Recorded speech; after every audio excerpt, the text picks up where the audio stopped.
या श्लोकाचा जर आपण विचार केला तर याला माऊलीने जवळपास 7 ते 8 ओव्यांचं मार्गदर्शन केलेलं आहे. जवळ 56 ते 63 एवढ्या ओव्या आहेत. ह्या ओव्या काय आहेत ते आपण पाहूया. पृथ्वी तळ उलथो पाहत, आकाश असे असुडत, तेथ सडा होत नक्षत्रांचा. सृष्टी गेली रे गेली, देवा मोकळवादी झाली, ऐसी एक टाळी पिटली सत्यलोकी.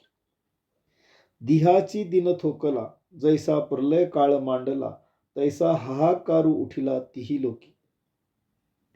तव आदि पुरुष विस्मितू, म्हणे जन होय पातू अंतू, मग लोपिला अध्वतू संभ्रमुतो. म्हणून विश्व सावरले, एरवी युगांत होते ओढवले, जै महाशंक स्फुरिले कृष्णादिकी. तो घोष तरी उपसंहरला, परी पडसाद होत राहिला, तेने दळभार विध्वंसीला कौरवांचा. जैसा गजघटा आणतू, सिंह लीला विदारितू, तैसा हृदयाते भेदितू कौरवांचिया. तो गाजत जव ऐकती, तव उभेची हे घालिती, एकमेका ते म्हणती सावध रे सावध. अशा ह्या 19व्या श्लोकासाठी संत श्रेष्ठ ज्ञानेश्वर माऊलींनी या 8 ते 9 ओव्यांच्या द्वारे आपल्याला मार्गदर्शन केलेलं आहे. मग आता आपण याचा विचार जेव्हा करतो तेव्हा एक गोष्ट आपल्या लक्षात येते. कुरुक्षेत्रावरचं युद्ध हे कौरव आणि पांडवांच्या निमित्तानं आपण पाहत होतो, परंतु प्रत्यक्षात कौरव आणि पांडव ह्या प्रत्येक व्यक्तीच्या अंतर्मनात दडणाऱ्या चांगल्या आणि वाईट गोष्टींचं मिश्रण आहे. कधी मनामध्ये वाईट विचार येतात तेव्हा आपण कौरव असतो, आणि जेव्हा चांगला विचार करतो तेव्हा आपण पांडव असतो. मग आपल्यातील कौरवांना नाहीसं करायचं आहे तर संख्येच्या दृष्टीने बघितलं तर सांगतो आपण, कौरव किती होते?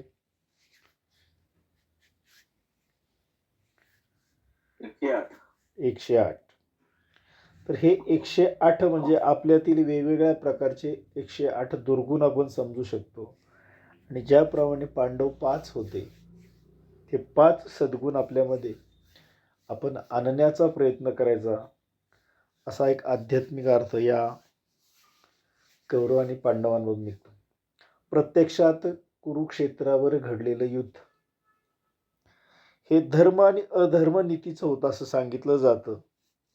आणि तीच धर्म आणि अधर्माची नीती आपण आपल्या रोजच्या जीवनामध्ये अनुभवत असतो, परंतु त्याकडे आपण त्या दृष्टिकोनातून पाहत नाही, एवढाच आपल्याला फरक दिसतो. मग हा फरक आता आपल्याला आध्यात्मिक दृष्ट्या समजून घेऊन आपल्या जीवनाचं सार्थक करण्यासाठी मी साधनेच्या मार्गावर जातो. जेव्हा जेव्हा मी या साधनेच्या मार्गावर आहे तेव्हा तेव्हा मी जेव्हा माझ्या साधनापासून विचलित होतो तेव्हा तेव्हा माझ्यातील कौरव वृत्ती जागृत झालेली असते. आणि जेव्हा मी साधनाच्या पथावर अतिशय प्रामाणिकपणे पुढे चालण्याचा प्रयत्न करत असतो तेव्हा म्हणजे माझ्यातील चांगली वृत्ती, धर्माची वृत्ती, पांडवांची वृत्ती जागृत झालेली असते. मग हे कळत नकळत सुरू असलेलं धर्म आणि अधर्माचं युद्ध आपल्याला त्याचा शेवट हा धर्माच्या नीतीच्या न्यायाने होणार आहे, हे मात्र कायमस्वरूपी लक्षात ठेवायचे. एका श्लोकासाठी माऊली इतकं विस्तृत वर्णन करतात की ज्या श्रीमद भगवद्गीतेच्या 700 श्लोकांचं विस्तारीकरण करत असताना माऊलींनी जवळपास 9033 ओव्यांचं हे विस्तारीकरण आपल्याला आपल्या मातृभाषेत, ज्याला आपण प्राकृतिक मराठीमध्ये केलेलं आहे असं आपण म्हणतो. मग संस्कृतामधलं ज्ञान आपल्याला आपल्या भाषेमध्ये आलेलं आहे. मग इथे पाहतो, जर आपण विचार केला तर पृथ्वी तळ उलथो पाहत, आकाश असे असुडत, तेथे सडा होत नक्षत्रांचा, ही 156 क्रमांकाची ओवी जर आपण विचारामध्ये घेतली तर पृथ्वी आणि आकाश दणून सोडणाऱ्या त्या शंखांचे आवाज, आपण मागच्या आठवड्यात बघितलं की वेगवेगळ्या प्रकारचे शंख हे युद्ध सुरू होण्यापूर्वी वाजवले गेले. त्याच्यामध्ये पांचजन्य शंख आपण सर्वश्रेष्ठ मोठा सांगितलेला आपण पाहिला. त्याच्या तुंबळ घोषाने तर कौरवांचीच आणि कौरवांच्या सर्व सैन्याची स्थिती सुद्धा विदीर्ण झालेली आहे. त्यांच्या हृदयामध्ये थोडंसं भीतीचं वातावरण निर्माण झालेलं आहे. मग हेच आपण आपल्या जीवनाच्या दृष्टिकोनातून विचार करतो. जेव्हा जेव्हा आपल्या जीवनामध्ये काही संकटांची मालिका सुरू होते, तेव्हा आपली ही स्थिती या कौरवांप्रमाणेच म्हणजे हृदयामध्ये आपल्या एक प्रकारची अनामिक भीती दडलेली असते की हे कसं होईल. परंतु जर आपण साधनेच्या पथावर असू तर आपल्याला त्यातून योग्य मार्ग हा निश्चित सापडतो.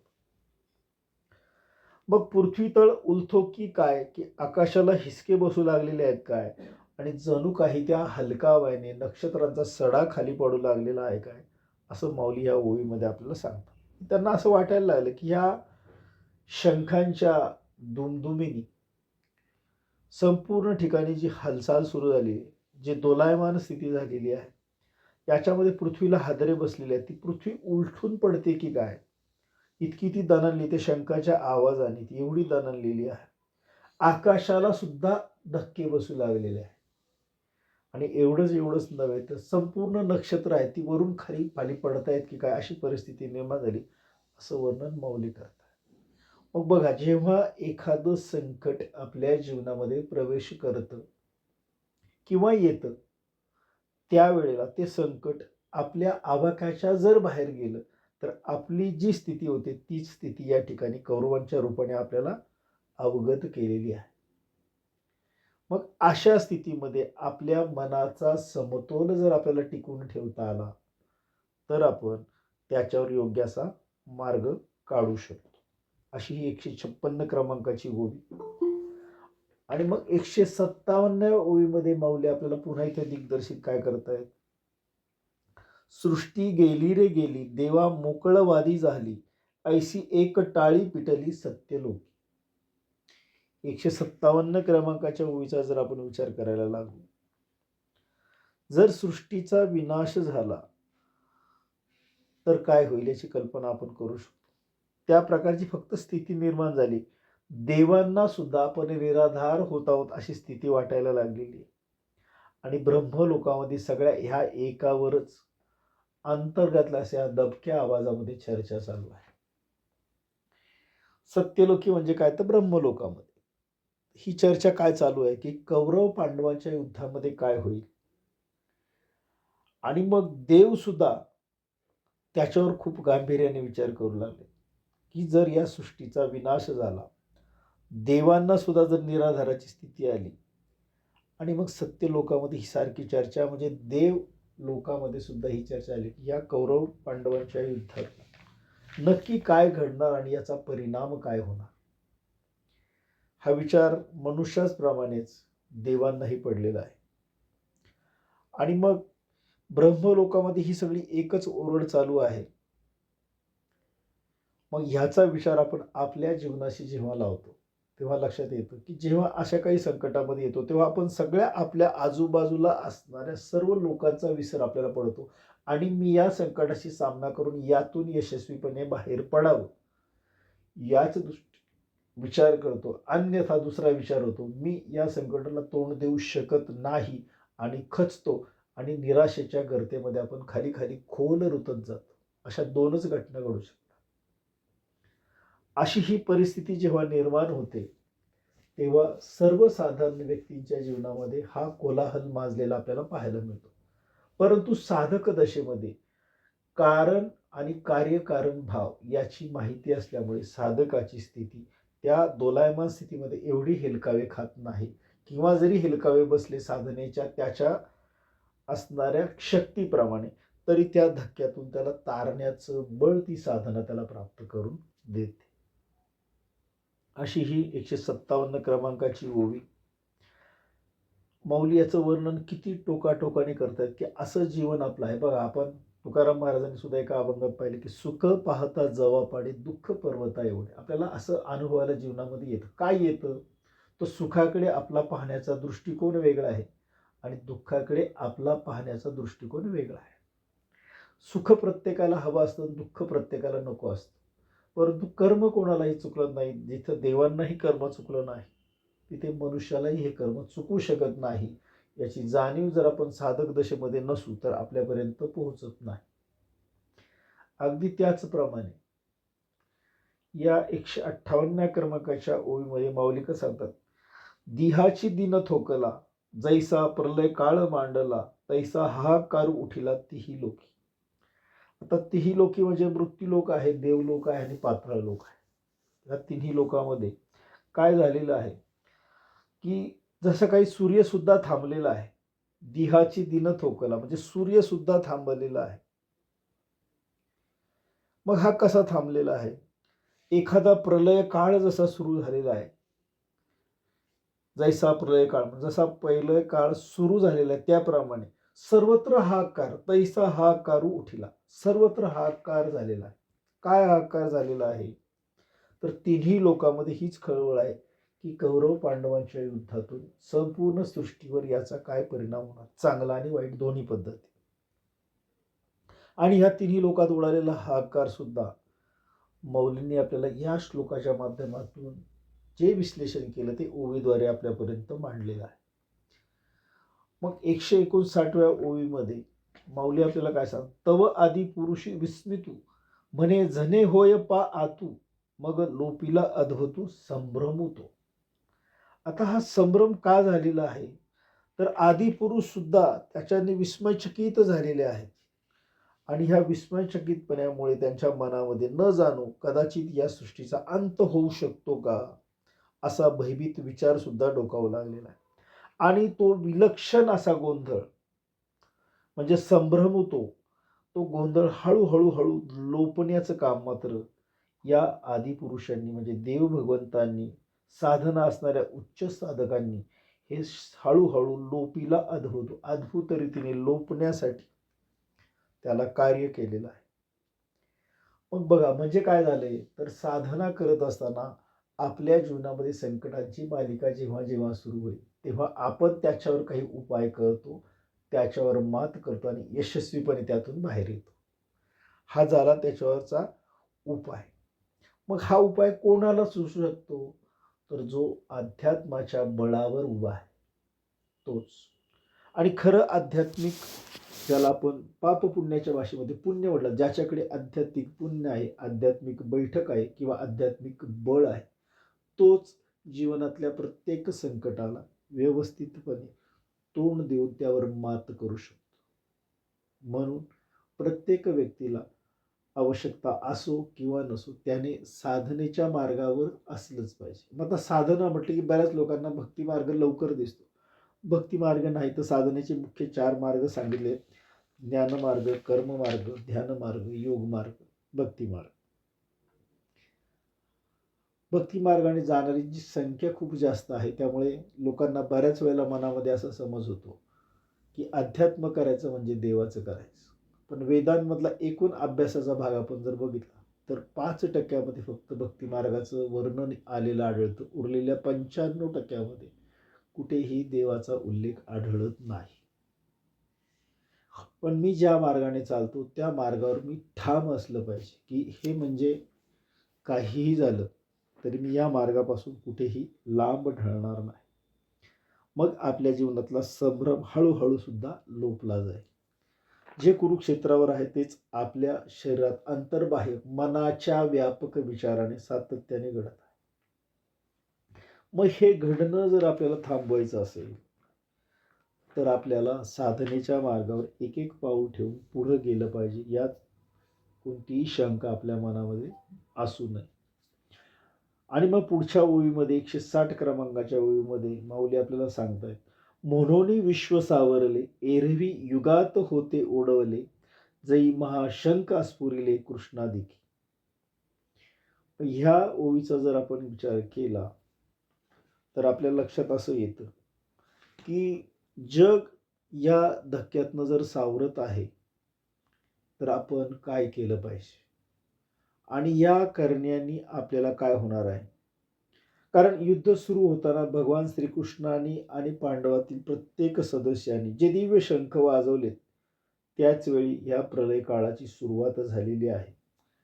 एरवी युगात होते उडवले, जैसे महाशंख स्फुरले कृष्णादिकी. म्हणजे कृष्णासह सर्व पांडवांनी आणि पांडवांच्या सैन्यातील सर्व जे सेनापती होते त्यांनी जे महाशंख वाजवले, हे शंखच म्हणजेच प्रलय काळाची वेळ आलेली आहे याची जाणीव करून देणारे होते, असं माऊली आपल्याला सांगतात.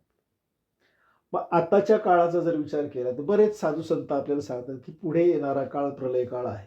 कलियुगाचं सांगतो आपण की 4थ्या चरणामध्ये आता आपला प्रवेश झालेला आहे आणि कलियुगाची 4,32,000 वर्षापैकी केवळ 5,000 5,500 वर्ष फार फार तर आपली आत्ताशी संपलेत. म्हणजे अजून कलियुगाचा काळ बराच आहे आणि या काळामध्ये प्रत्येकाला खूप खूप वाईट गोष्टींना हे संत आपल्याला सांगतायत. या प्रलय काळाची जाणीव आपल्याला करून देत, पण आपण त्याकडे दुर्लक्ष करून प्रत्येक व्यक्ती आज व्यवहारामध्ये गुंतताना दिसते. मग हे गुंतणं चुकीचं आहे का? चुकीचं नाही.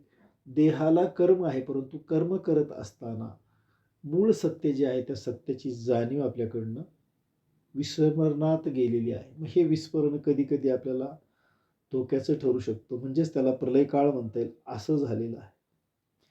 याची जाणीव ठेवायची म्हणजे काय करायचं, तर या शरीराला जसा जन्म आहे त्याप्रमाणे मृत्यू आहे याची जाणीव जर राहिली तर आपल्या वागण्यामध्ये बराच बदल होतो आणि पुन्हा पुन्हा ही जाणीव आपल्यामध्ये आपण ठेवली पाहिजे, असं या ओवीतनं आपल्याला शिकायला मिळतं. 161 क्रमांकाच्या ओवीचा जर आपण विचार केला तर तो घोष तरी उपसंहरला, परी पडसाद होत राहिला, तेने दळभार विध्वंसिला कौरवांचा. सत्य आणि असत्याची बाजू, धर्म आणि अधर्माची बाजू जेव्हा असा आपण विचार करतो, जेव्हा हा घोष शांत होत गेलेला आहे, एकदा तो शंख फुंकल्यानंतर त्याचा प्रतिध्वनी जो निर्माण झालेला आहे त्या प्रतिध्वनीनीच केवळ कौरवांच्या सैन्यांची सर्वत्र दानादान उडालेली आहे, असं ही ओवी आपल्याला शब्दार्थाने आपण घेतली तर अशी सांग. मग आपल्याही जीवनामध्ये आपण याचा विचार केला, जेव्हा जेव्हा अशी काही संकटाची मालिका आपल्या जीवनामध्ये येते, एकाला विचार एखादा आपल्यापर्यंत येतो आणि मग त्याला काय उत्तर द्यावं याचं जर काही आपल्याकडे परिमाण नसेल तर मग आपण काय करावं ह्या गोंधळानेच अर्ध खचून जातो आणि मग कोणाच्या तरी मार्गदर्शनाने आपण पुन्हा त्या मार्गावर येण्याचा प्रयत्न करतो. आणि जेव्हा आपण या मार्गावर येऊ तेव्हा आपल्याला बराच उशीर झालेला आहे की काय असं वाटायला लागतं. कदाचित ती वेळ सुद्धा आपल्याकडनं टळून जाते. म्हणून साधनेच्या मार्गावर चालताना आपण काय केलं पाहिजे, तर या मार्गावर आपल्या जीवनामध्ये असणाऱ्या प्रत्येक गोष्टीचा विचार आपण कायम टिकून ठेवला पाहिजे. तो विचार कोणता, तर तो विचार म्हणजे अध्यात्मशास्त्राचा. मग हे अध्यात्म काय करतं, तर आपल्याला जीवनामध्ये कोणत्याही प्रसंगामध्ये शांत कसं राहावं, आपली वागणूक योग्य कशी असावी हे शिकवल्याशिवाय राहत. म्हणून आपल्याला याच मार्गावर चालण्यासाठी आपल्याकडं अध्यात्माचं अधिष्ठान मात्र असणं अत्यंत आवश्यक आहे. आणि मग जर आपण पुढच्या ओवीचा विचार केला, 162 क्रमांकाची ओवी, जैसा गज घटांतू सिंह लीला विदारितू, तैसा हृदयाते भेदितू कौरवांची. मग हे सगळं काय झालेलं आहे, तर हत्तीच्या कळपामध्ये ज्याप्रमाणे सिंह जर घुसला तर जी अशी पळापळ होते, अगदी त्याप्रमाणेच या कौरवांची स्थिती झालेली आहे. आणि त्यामध्ये त्यांचे सगळे ते हृदयापासून अतिशय घाबरलेले सगळं सैन्य असं सैरभैर झालेलं. मग आपल्याही जीवनामध्ये या संकटाच्या मालिकेच्या रूपाने एखाद्या सिंहाचं जर आगमन झालं तर आपणही कधी कधी सैरभैर होतो. मग आपल्याला मार्ग दाखवणारा, प्रकाश दाखवणारा कोणीतरी एक येतो, त्याला आपण गुरु म्हणतो. मग हे गुरु तत्व आपल्याला योग्य मार्गावर घेऊन जातं आणि मग तो मार्ग आपला अधिक सुकर झालेला आपल्याला पाहायला मिळतो. मग अशा ह्या सुकर मार्गाने जर आपल्याला जायचं असेल तर पुन्हा अध्यात्माचं अधिष्ठान आपल्याला टिकवलं पाहिजे. आणि मग याच श्लोकाची शेवटची ओवी आपण विचारात घेतली, जो गाजत जव ऐकती तव उभेची हे घाली ती, एकमेकाते म्हणती सावध रे सावध. इथे एखाद्या सर्वसामान्य व्यक्तीचा विचार कसा असतो याचं वर्णन आपल्याला या ठिकाणी पाहायला मिळतं. या सगळ्या प्रतिध्वनीतून जे काही निर्माण होतं, ज्याच्यातून आपल्या मनाची स्थिती जी भेदरलेली होती, ते सर्व भेदरलेल्या स्थितीमध्ये जो आवाज आपल्या कानावर दुमदुमतो, तो प्रतिध्वनी येतो, तेव्हा आपण आपल्या काळजीने प्रत्येकाच्या मनामध्ये आतून एक विचार येतो, मला सावध झालं पाहिजे, मला सावध झालं पाहिजे. आणि ही सावधानता आपल्याला आपल्या जीवनात कशी करावी ही माऊली आपल्याला या ओवीतनं शिकवतात. अशा 156 ते 163 ओव्या माऊलीने 19व्या श्लोकासाठी विस्ताराने आपल्यासाठी मांडल्या आणि आपल्याला वेगवेगळ्या विचारांवर कसं जावं आणि ह्या कतोरी ओवीचा अनुभव आपल्या जीवनामध्ये आपण कसा घ्यावा याचा विचार या ठिकाणी ज्ञानेश्वर माऊलींनी मांडलेला आहे. मग 20व्या श्लोकाचा जर आपण विचार केला तर तो श्लोक असा आहे, अथ व्यवस्थितान दृष्टा धार्त राष्ट्रान कपिध्वजा प्रवृत्ते शस्त्र संपाते धनुर्दद्यम पांडवा. आता हा या श्लोकाचा विचार केला आपण तर याच्यामध्ये कौरवांच्या सैन्यामध्ये व्यवस्थित उभे राहिलेले पाहून जेव्हा शस्त्र संपाताची वेळ निर्माण होते त्या प्रसंगी धनुष्य उचलून आता आपण युद्धाला सज्ज झालं पाहिजे असं प्रत्येकाच्या मनामध्ये वाटू लागले, विशेष करून पांडव. आता पांडवांनी काय केलं की आपले अप्त स्वकीय म्हणजे भाऊ आहेत, नातेवाईक, हे सगळं विचार सोडून सत्याच्या बाजूने जर आपण लढलो नाही तर उद्या आपल्याला या ठिकाणी जगण्यासाठी आवश्यकता आपणही शिल्लक राहणार अशी एक स्थिती निर्माण केली.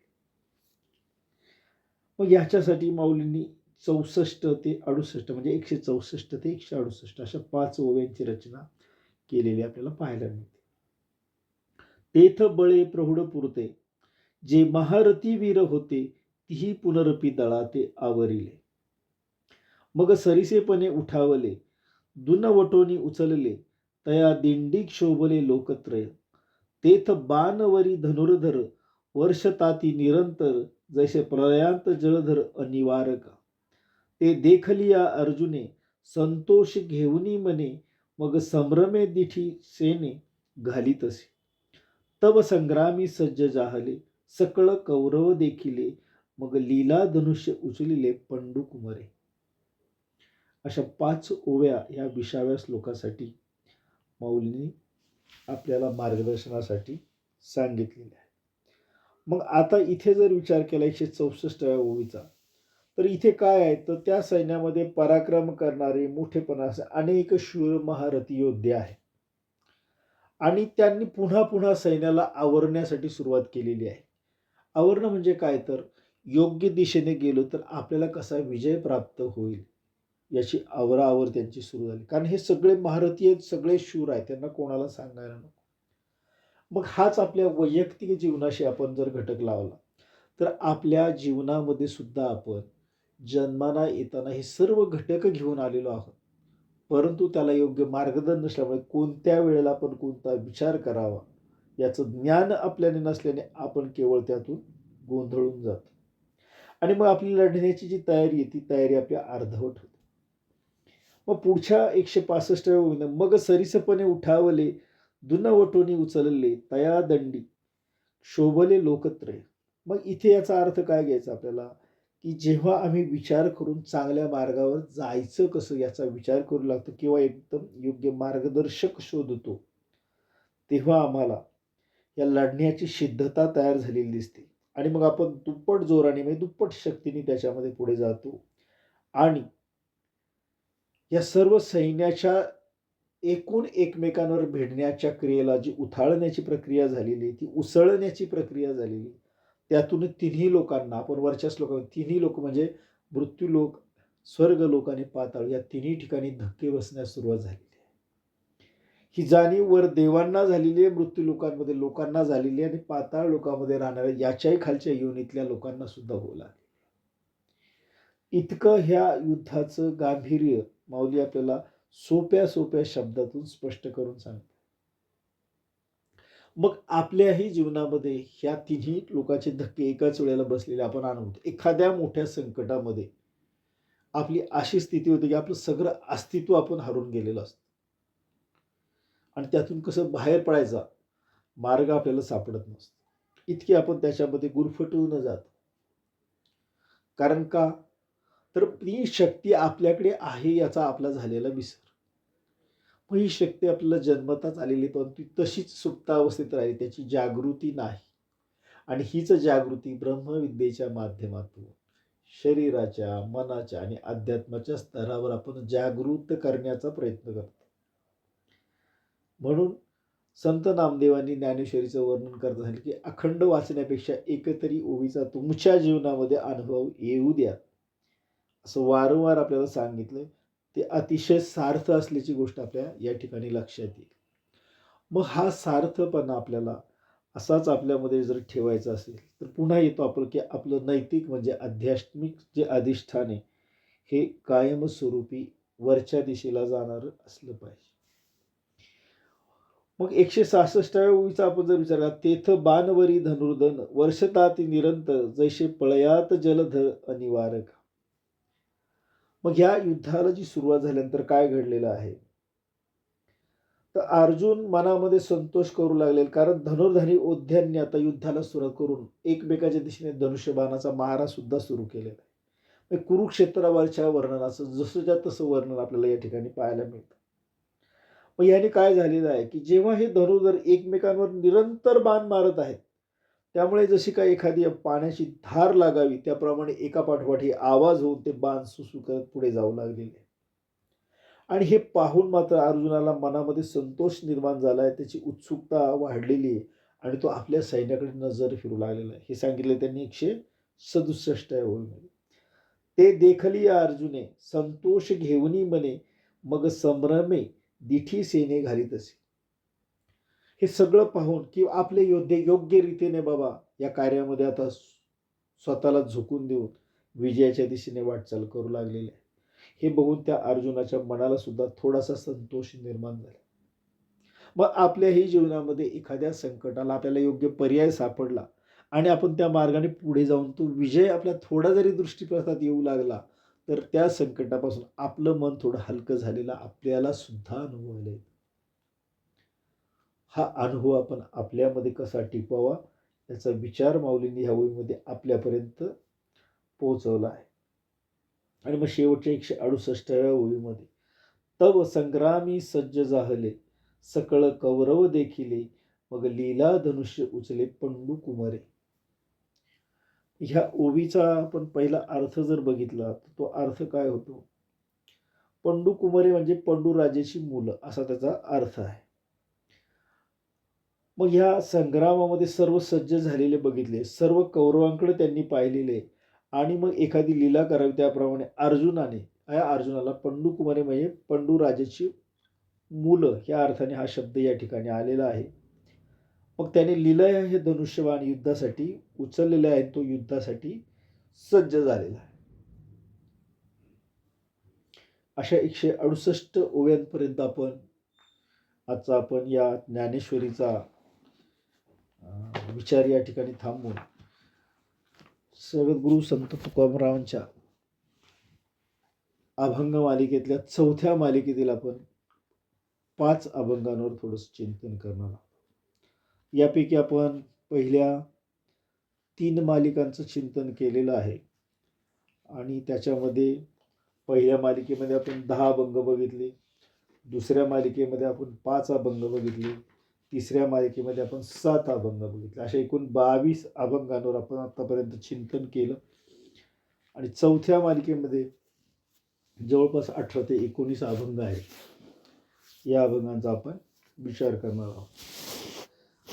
जगद्गुरु तुकोबारायांचे अभंग खूप कमी शब्दामध्ये अखंड विश्वाचं ज्ञान आपल्यापर्यंत पोहोचवतात. जितकं आपण त्याच्यावर चिंतन करू तितका विस्तृत भाग आपल्या जीवनामध्ये आपल्याला पाहायला मिळतो. असा हा 4थ्या मालिकेतील पहिला अभंग आहे.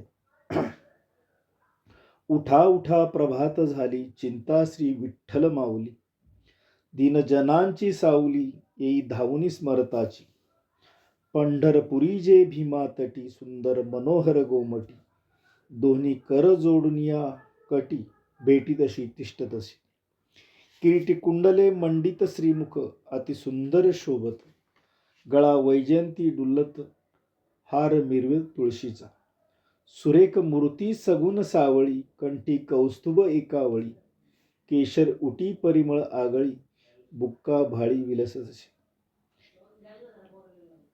पीत पितांबर कसला कटी, अक्षय वीट चरण तळवटी, सकळ सौंदर्य सुखाची पेटी, हृदयी संपुष्टी आठवाती, अतिप्रिय आवडे तुळशी बुक्का, तैसीच प्रीती करी भोळ्या भाविका, नामा पदपंकज पादुका, श्रीमस्तकी वंदित अशी. असा हा चौथ्या मालिकेतला हा अभंग नामदेवरायांचा आहे. 6 चरणांचा आहे, थोडा मोठा आहे. पण या अभंगाचा जर आपण विचार करायला लागलो तर नामदेव महाराजांनी आपल्याला या ठिकाणी साधनेसाठी कसं जागृत व्हावं याचे एक मार्गदर्शन केले. उठा उठा प्रभात झाली, चिंता विठ्ठल माऊली.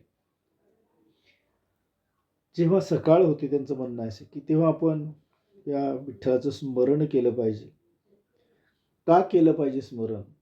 तर हा विठ्ठल दीनजनांची सावली आहे आणि ही नुसती सावली नाही तर त्याचं स्मरण जर आपण केलं तर तो आपल्या जीवनातील संकटांवर मात करण्यासाठी मदत करण्यासाठी धावून येतो.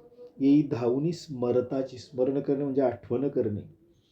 अशा या पांडुरंगाचं स्मरण आपण सकाळी नित्यनेमाने करावं असं आपल्याला नामदेव महाराज सांगतात.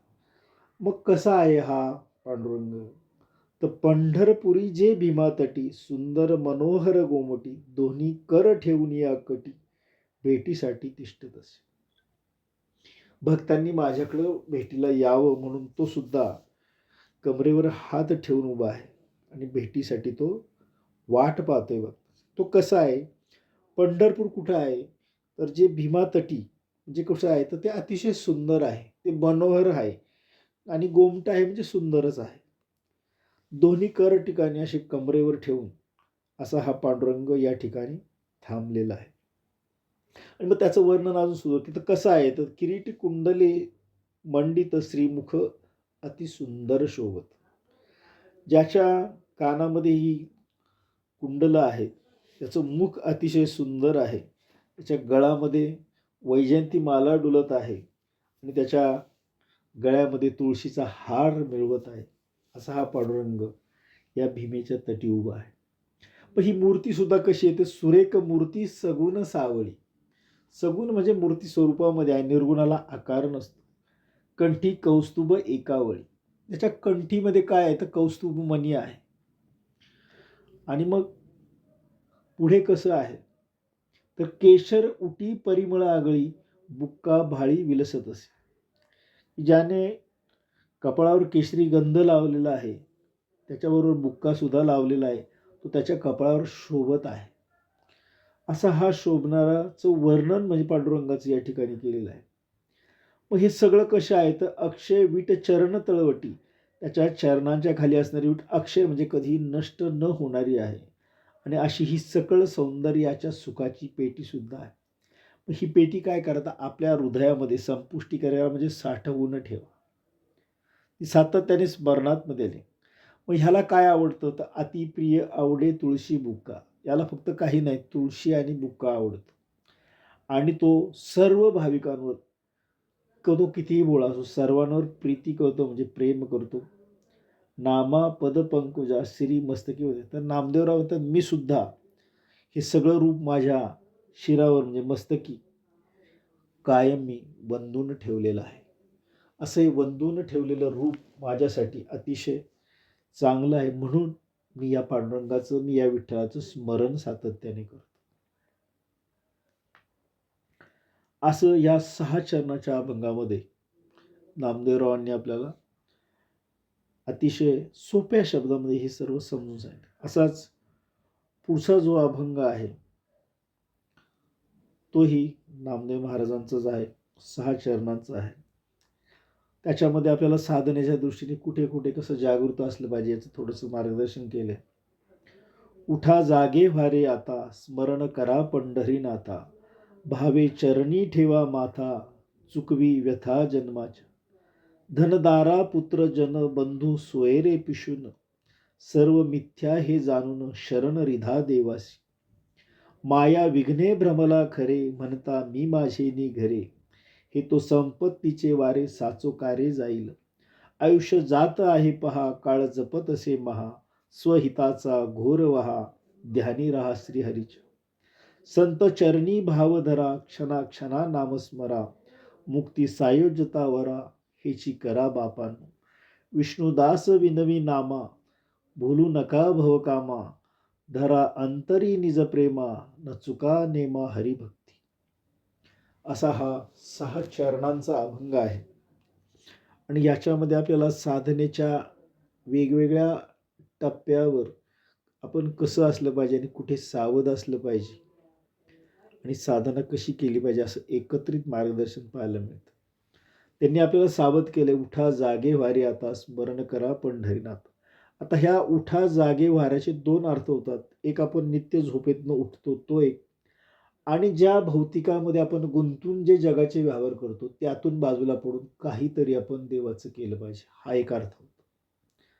आणि काय करा, स्मरण करा पंढरीनाथ. आता इथे कदाचित आपलं दैवत वेगळं असेल तर आपण त्या दैवताशी सुद्धा आपण जोडून तो अर्थ लावू शकतो. मग इथे काय करा, स्मरण करा पंढरीनाथ.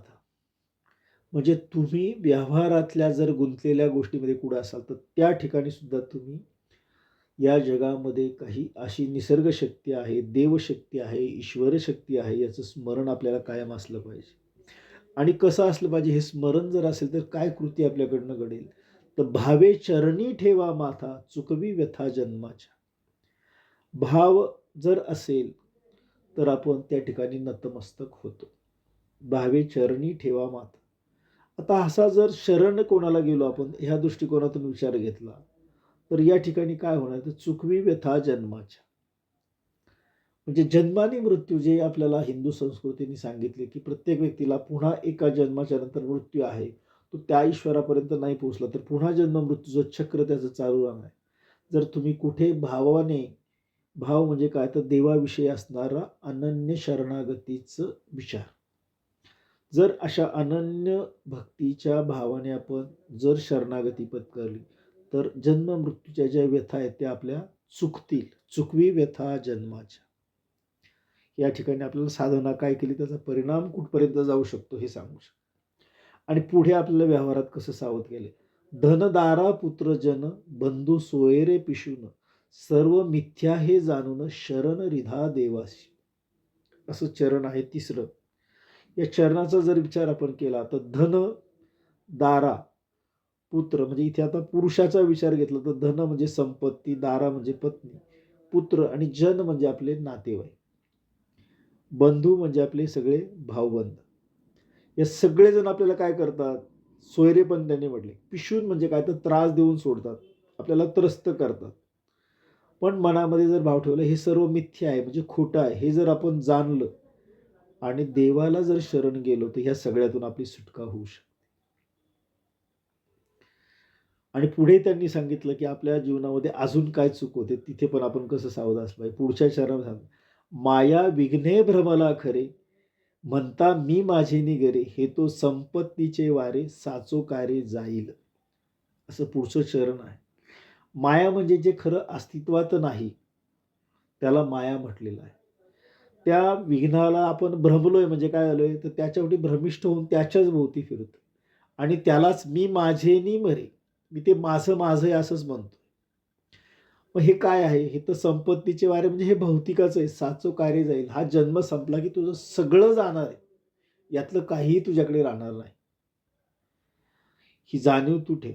म्हणून या माया विघ्नात्मच्या भ्रमातून तू बाहेर ये, इथं सावध केलं आपल्याला. आणि तू देवाला शरण जा, ईश्वरी शक्तीला शरण जा, निसर्ग शक्तीला शरण जा, पण शरण जा की आपल्यापेक्षा या जगाचं नियंत्रण करणारा कोणीतरी शक्तिशाली आहे याची जाणीव आपल्यामध्ये असली पाहिजे.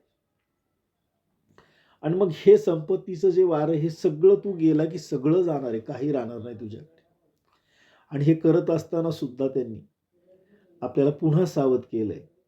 काय सावध केलंय, तर त्यांनी सांगितलं, आयुष्य जात आहे पहा, काळ जपत असे महा, स्वहिताचा घोर व्हा, ध्यानी राहा श्रीहरीच्या. असं पुढचं चरण आहे. ह्या चरणाचा जर आपण विचार केला तर याच्यामध्ये आपल्याला पाहायला जातं की सावध केले की आयुष्य क्षणाक्षणाला आपलं कमी होते. काळ जपतोय काळ आपल्याला भक्ष्याकडे वाट पाहतोय. हा कधी माझ्याजवळ येते. आपण आपोआप चाललेलो आहे त्याच्याकडे. याच्यासाठी तू स्वहिताचा घोर व्हा असं म्हटलेलं आहे. तर स्वहित म्हणजे काय आहे? तर खरं स्वहित आहे साधनेच्या मार्गावर जन्म-मृत्यूच्या फेऱ्यातून सुटण्यासाठी आपल्या स्वस्वरूपाची ओळख करून घेण्यासाठी जे साधन केलं जातं ते आपलं स्वहित आहे. मग हे स्वहित आपल्याला समजून घ्यायचं असेल तर आपल्याला काय करावं लागेल?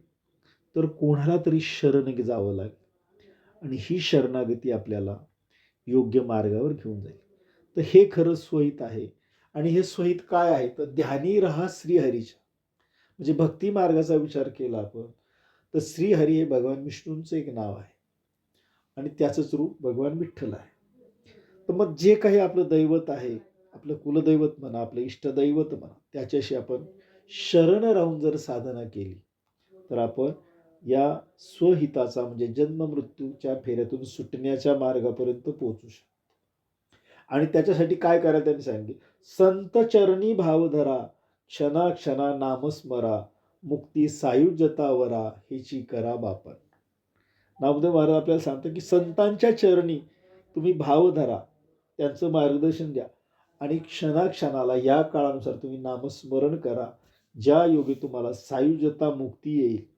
आणि हीच विनंती त्यांनी हेच करा बापांना म्हटले. सर्वांना अनेक वचनाच्या अर्थाने सांगितलं की कृपा करून सर्वांनी ऐका आणि तुम्ही हे करा, याची विनवणी नामदेव महाराज करतात. काय म्हणतात पुढे ते, विष्णुदास विनवी नामा नका भूलू भवकामा. भवकामा म्हणजे काय, तर हा जो भवसागर आहे, ज्याला मृत्यू लोकाला भवसागर म्हटलेलं आहे संतांनी, याच्यातून सुटण्यासाठी जे काही साधनं तुम्हाला करायचे ते साधन करा. मग ते ज्ञान मार्गाचं करा, ते कर्म मार्गाचं करा, ते योग मार्गाचं करा, ते भक्ती मार्गाचं करा. पण तुम्ही काहीतरी साधन करा, त्याशिवाय तुम्हाला त्या मुक्तीपर्यंत पोचता येणार नाही. आणि याच्यासाठी तुमच्या अंतरी निजप्रेम, ज्याला निरपेक्ष प्रेम म्हटलेलं आहे, ते प्रेम तुमच्यामध्ये असलं पाहिजे. आणि कोणतीही गोष्ट तुमच्या जीवनात घडली तरी न चुकता तुम्ही हरिभक्ती ही केलीच पाहिजे. जी संतांनी त्यांनी केलेली भक्ती त्यांनी आपल्यापर्यंत पोहोचवण्याचा हा मार्ग या ठिकाणी आपल्याला सांगितलेला आहे. अशा 2 अभंगांचं आपण आज चिंतन पाहिलं. उर्वरित अभंग आपण पुढच्या याच्यामध्ये पाहूया. या ठिकाणी आपली वेळ संपते. तर आपण पुन्हा एकदा या पांडुरंग परमात्म्याच्या संतश्रेष्ठ ज्ञानेश्वर माऊलींच्या, जगद्गुरू तुकारामांच्या आणि सर्व संतांच्या त्रयी आपण नतमस्तक होऊया आणि प्रार्थना करूया. गुरुर्ब्रह्मा गुरुर्विष्णू गुरुर्देव महेश्वरा गुरु साक्षात परब्रह्म तस्मै श्री गुरवे नमः. ओम नमो ज्ञानेश्वरा करुणाकरा दयाळा तुमचा अनुग्रह लाधलो पावन झालो चराचरी. नमो सद्गुरु तुकया ज्ञानदीपा नमो सद्गुरु सच्चिदानंद रूपा नमो सद्गुरु भक्त कल्याण मूर्ती नमो सद्गुरु भास्करा पूर्ण कीर्ती. हरिओम. हरिओम हरिओम महाराज.